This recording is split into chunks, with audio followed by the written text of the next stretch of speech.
निवडणुका संपल्या तरी निकालाचं मंथन गल्ली गल्लीत, पारापारावर, चौका चौकातून सुरू आहे. त्यावरून काही ठिकाणी वादाचे प्रसंग ओढावले आहेत. काहींना दुसऱ्या उमेदवाराचा विजय तर काहींना आपल्या उमेदवाराचा पराभव जिव्हारी लागला आहे. त्याला नाशिक जिल्हा सुद्धा अपवाद ठरला नाही. इथं तर खासदारालाच गावबंदी करण्यात आली आहे. या संबंधीचं पोस्टरच गावात झळकल्यानं त्याची चर्चा राज्यभरात सुरू आहे. नेमका काय हा प्रकार?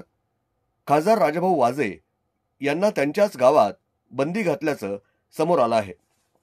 गद्दार खासदार पराग वाजे असा गावबंदी बॅनरवर उल्लेख दिसतोय. राजाभाऊ वाजे यांना त्यांच्या गावासह 3 ते 4 गावांमध्ये गावबंदी करण्यात आल्याची माहिती समोर येते आहे.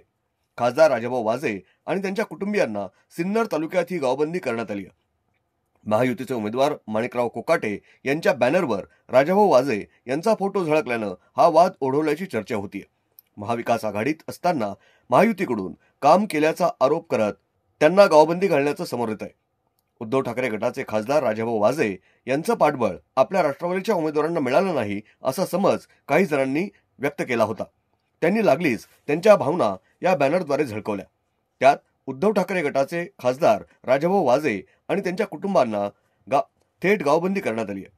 त्यांच्यासह कुटुंबांना गावात प्रवेश देण्यास मनाई करण्यात आली असा फलक झळकलाय. यावरून नवीन वाद उफाळण्याची शक्यता लक्षात घेत गावातील ज्येष्ठांनी लागलीच पुढाकार घेत हे बॅनर हटवल्याची माहिती समोर येते.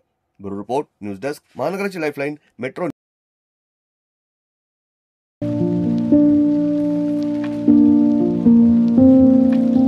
तुम्हाला जर इतरांपेक्षा वेगळं फर्निचर करायचं असेल किंवा त्यातही प्युअर सागवानीच हवं असेल तर तुम्हाला एक नाव सुचवतो. कोणतं? पित्रोडा फर्निचर, जिथं प्युअर सागवानी लाकडामध्ये देवघर, dining set, teapoy, office chair, तसंच कपाट, bed, sofa set, computer table आणि इतरही फर्निचर उपलब्ध. तसंच बजाज फायनान्सवर फर्निचर उपलब्ध. Pitroda furniture, new Tilak road, Ahmednagar.